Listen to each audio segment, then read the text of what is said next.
في الفيديو ده هنشوف مع بعض ازاي نعمل implementation للاوبتيمستيك concurrency، وده تكمل على اول فيديو شرحنا فيه الريس كونديشنز. فلو انت ما شفتش الفيديو ده يفضل ترجع له بعدها كمل معانا. يلا نبدا. احنا هنا جينا على السوليوشن بتاعنا، عندنا تاسك انتيتي فيها البروبرتيز دي، وعندنا تو اند بوينت. اول اند بوينت هي جيت تاسك كويري، ودي كل اللي بتعمله انها بترجع تاسك باي اي دي. تاني اند بوينت عندي هي assign تاسك، ودي اللي بتعمله انها بتعمل assign لتاسك على امبلوي معين. طيب قبل ما نبدا نعمل implement للاوبتيمستيك concurrency محتاجين الاول نعمل simulation لتو يوزرز بيحاولوا يعملوا assign لنفس التاسك على تو different employees. فتعالى الأول نروح نضيف تاسك عندنا، فخلينا نعمل رن البروجكت. تمام، البروجكت حصل له رن. تعالى نروح على HTTP فايل اللي فيه كل الريكوستس بتاعة الابلكيشن، وتعالى نعمل create new task send request. حصل creation لنيو تاسك. تعالى نتأكد إن هو حصل creation لنيو تاسك، وتعالى نسلكت من التاسكس. بيقول لي في تاسك الاي دي بتاعها 12 assign to null. طيب تمام، ايه تاني خطوة؟ تاني خطوة ان عندنا اليوزر الاول هينده على assign task. فتعالى نرجع على HTTP فايل تاني ونسيميليت الكلام ده. فعندنا end point بتعمل assign لتاسك. تعالى نغير الاي دي بتاعها، الاي دي كان 12 خليه 12، ونقول assign لاحمد، وتعالى نبعت الريكوست. الريكوست وقف عند save changes. ازاي هنعمل سيميوليشن ان في يوزر تاني عمل assign لنفس التاسك في الوقت اللي اليوزر ده بيبعت الريكوست او بيعمل assign للتاسك دي؟ كل اللي هنعمله ان احنا هنروح على الداتابيس ونقول select تاني من التاسكس، ودي التاسك اللي ماسكها اليوزر اللي بيحاول يعمل لها assign. احنا من هنا هنعمل لها assign، وبكده نكون عملنا سيميوليشن ان في يوزر تاني اوريدي عمل ابديت للداتا. فتعالى مثلا نقول اليوزر ده وليكن محمد، وتعالى نعمل submit، وتعالى نرجع لassign task command. وهنا المفروض لما نعمل save changes هيحصل overwrite للتشنجز اللي عملها اليوزر التاني. خلينا continue وخلينا نكونتينيو request كله. تمام، تعالى نرجع نتأكد ان الريكوست حصل له update. تعالى نروح على الداتابيس ونقول select من tasks بقى assign to احمد، وكده شفنا ان في يوزر بيعمل override على التشنجز اللي عملها اليوزر التاني. وده باختصار لان احنا ما عندناش اي ميكانيزم تقول لليوزر اللي جاي يعمل override ان في تشنجز حصلت، وهل انت محتاج تكمل ولا محتاج تعمل كانسل للريكوست. وبكده نكون فهمنا المشكله. تعالى الخطوه الثانيه ايه هي؟ الخطوه الثانيه ان احنا نعمل implementation للاوبتيمستيك concurrency. طيب تعالى نعمل implementation للاوبتيمستيك concurrency، بس خلينا الأول نوقف البروجكت. وإيه أول خطوة محتاجين نعملها عشان نعمل implementation للأوبتيمستيك concurrency؟ تعالى نشوفها من الدوكيومنتيشن بتاع مايكروسوفت. handling concurrency conflicts بتقول بالظبط الستبس اللي المفروض نعملها. كل اللي محتاجين نعمله إن إحنا محتاجين نضيف الرو ده، هو عبارة عن new property، التايب بتاعها array of byte، وعليها annotation timestamp، وده اللي بيفهم entity framework ان الرو ده استخدمه للاوبتيمستيك concurrency. تعالى نرجع للتاسك entity ونعمل paste.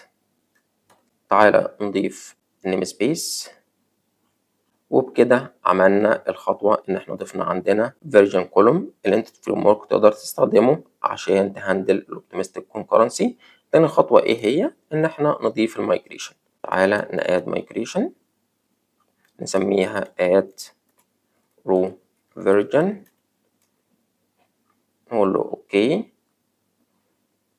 اعمل add للمايجريشن. تعالى نروح على التشنجز هنا عشان نشوف التشنجز. في migration اترمت عندي. تعالى نعمل update للداتابيس ونقول اوكي. عمل update للداتابيس. تعالى نعمل refresh للداتابيس. بقى عندي كولوم جديد اسمه version. تعالى نشوف الديفولت فاليو بتاعته ايه. خلينا نروح على الداتابيس ونعمل select من التاسكس. عندي هنا version هو حاططها باي ديفولت، فحتى لو انت كان عندك تيبل قبل كده موجود وما كانش عليه اوبتيمستيك concurrency عادي جدا، لو عملت ابلاي ليها هو باي ديفولت هيهندل الداتا القديمه. طيب ايه اللي بعد كده المفروض نعمله؟ المفروض نروح للassign task command ونقول له هنا لما تجيلك تاسك شوف الفيرجن اللي جايه بيها وقارنها مع الفيرجن اللي موجوده في الداتابيس، ولو الاتنين زي بعض خلاص اعمل assign، لو الاتنين مش زي بعض رجع لي exception. طيب مبدئيا عشان assign task تقدر تبعت لي version محتاجين الأول إن احنا نرجع الفيرجن دي في ال get task endpoint. فتعالى نروح على ال get task endpoint ونرجع هنا version في الريسبونس بتاعها. خلينا نزود property ونقول string version، ونيجي هنا في الهاندلر نفسه خلينا نقفل دي عشان نكبر الشاشة شوية، خلينا نقفل كل حاجة ونقول هنا version equal، بس هنا مش هرجع array of byte، عايزين نعمل convert الأول to base64 string ونديله task.version. طيب كده رجعنا التاسك للكلاينت. تعالى نرجع تاني للassign task command. فهنا المفروض ان في فيرجن هتجيلي في الريكوست بتاع الهاندلر. تعالى نزود هنا في الكوماند ان انا عندي version property string version، وتعالى هنا نشوف ايه اللي محتاجين نعدله في الهاندلر نفسه.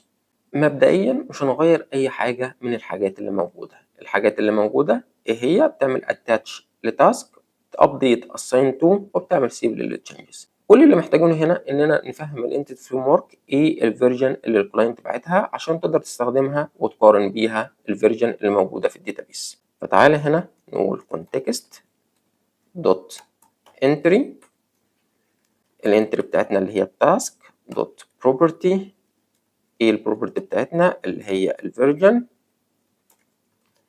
دوت اوريجينال فاليو، ونديلها الفيرجن اللي جايه من الريكوست. بس الاول محتاجين نحولها لاري اوف بايتس. تمام كده احنا عطينا للانتيتي فريم ورك الفيرجن القديمه اللي يقدر يستخدمها. طيب هل في حاجه تانية محتاجين نعملها؟ محتاجين نعمل خطوه اخيره، وهي ان احنا نعمل هاندل للاكسبشن اللي الانتيتي فريم ورك هترميه لو حصل كونفليكت. تعالى نضيف تراي كاتش. ايه الاكسبشن اللي الانتيتي فريم ورك بترميه لو حصل كونفليكت؟ هو db update concurrency exception. وتعالى هنا نقول له return، خلينا ناخد الكود ده على طول، return failure، وتعالى نقول له التاسك اللي حصل لها failure. تعالى نضيف string interpolation، نقول له التاسك اللي حصل لها failure هي task.id،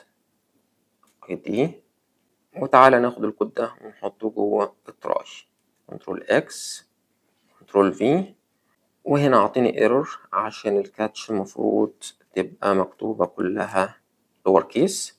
كده الدنيا تمام، وكده عملنا كل التشينجز اللي مطلوبة. تعالى نعمل ران تاني ونحاول نعمل سيميليشن للبروبلم اللي كانت عندنا تاني ونشوف ايه اللي هيحصل. خلينا نحط بريك بوينت هنا الأول ونعمل ران للبروجكت.